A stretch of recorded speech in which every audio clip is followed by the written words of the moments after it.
Hey, what's going on, guys? Your man, I get buckets here. We are back with another video, and I'm here to show you guys this new build. It's not really a new build, but it was the first build that I originally made. It's mainly a lockdown, especially for all the pro-am, rec, park, any type of build. You can use this build anywhere. Um, what it is a 3-and-D shooting guard. Now you get the comparisons of Herbert Jones, who's a very good lock on the Pelicans. You get Alex Caruso, who's very good on the OKC, and Michael Cooper. I mean, that's way past my time. So we have a 3-and-D two guard. That is the name of this build, and we're just gonna hop right into this build. Now, 6'7" height, 222 pounds. Because right now, I mean, you could probably drop it, but your strength goes down. I wanted to keep it where you at least get a 92 strength while keeping an 85 agility. That's why he's at 222 pounds. Now, this, you could probably up it, but obviously, if you up this, you would have to up the weight, and then you also lose the agility. So the reason why I kept it right here is because I wanted to keep it where he has 92 strength and 85 agility. Now let's hop right into this build. Um, Obviously you can change stuff around, but the way that I had this build, mainly the finishing, you don't really have to worry too much about finishing because you're gonna be in the corner with this build. And pro am rec, anything. You're just gonna be in the corner, so you don't really have to have anything crazy. I would drop the 3-pointer down because I mean you don't really need too much. Obviously, if I change this build, I would drop this down, but since I can't, since I already made the build, I just have to adjust it. Obviously, with the cap, I can get to a 97 perimeter, but with cap breakers, I could probably get this. Actually, no, I can't. Um, so it stuck me 97. There's really no difference between it because I mean, really 99. It's very expensive, as you can see on the green bar. Look how much just putting the perimeter defense up improves literally everything. So you can take this down. You can put steel up if you really want to. But this was my guy. That's the guy that I made right here. I had agility up, speed up, strength was maxed out at to a 92 actually. I don't know why it just dropped like that, but probably because I played around with the build a little too much that I messed it up. But you can just drop this down. So what you do here is you drop the rebounding down one.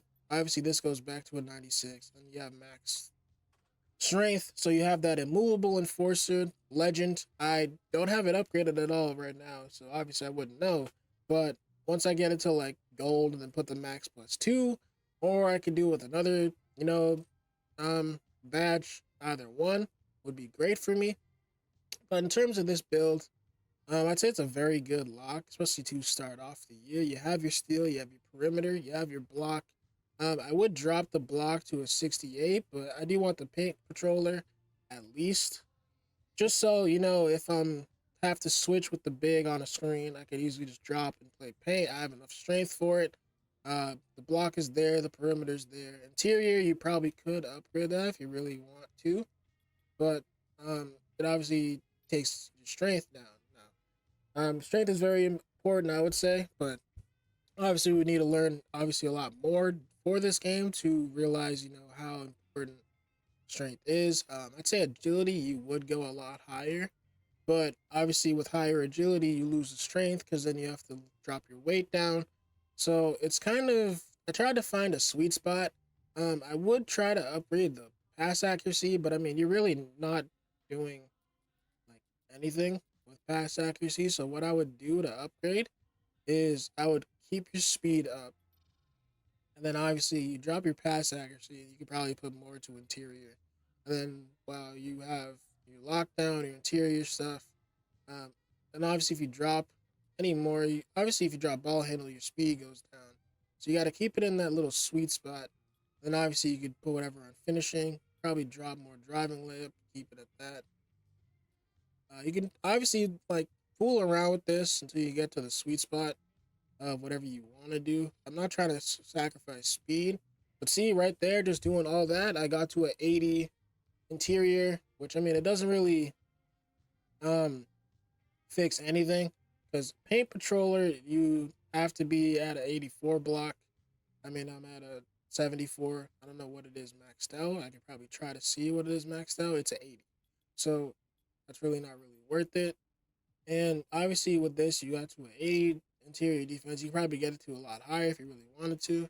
Um, but in terms of, you can't really drop your post control because your speed goes down. So this is probably as best as I probably could get it. It's way better than the other build. But in terms of what it originally was, this was at a 67. And then uh, right now, I mean, it just changed a whole lot for me as soon as you drop that. But I just literally made this build way better just for even trying this thing out. So now you can max that out if you really wanted to. You could probably drop the defensive rebounding lower, and now you can max that. And obviously, you just put your interior up if you really want to. Um, so just from dropping your pass accuracy down, obviously you're not going to be passing really great. I mean, it's probably better to have a lower pass accuracy, in my opinion. Um, Unless if you're obviously a center throwing on the fast breaks. But you could probably drop. You could probably fool around, drop everything -1, +1, see what you get. Um, but obviously everything kind of goes down. But you could literally fool around with this. I mean, you got high flyer denier on silver at 78. That probably changes a lot for you if you really want to. You could probably upgrade your free throw, or if you're barely shooting free throws, you could probably drop that down, get a little more on the block, but that doesn't do anything. So you can probably keep it where you get high flyer denier on silver. And really, you don't need much. You can't do anything with mid range. Driving dunk doesn't really do anything. Close shot, no, it doesn't really. But you can just throw that really whenever, or you can even just drop it down, just put it right back on free throw if you want more free throw. And now you have an 84 free throw. You have a 97 perimeter. You could either do 96, 95, or if you want to drop that, you can go 97. But it doesn't really. It does make a huge difference. You can put your pick dodger on Hall of Fame, which I'll do with a just putting my thing up one. But I literally made a better build than I had originally. Um, Here, just fiddling around with the builder, and it's a very good build. What you get is obviously what I showed you.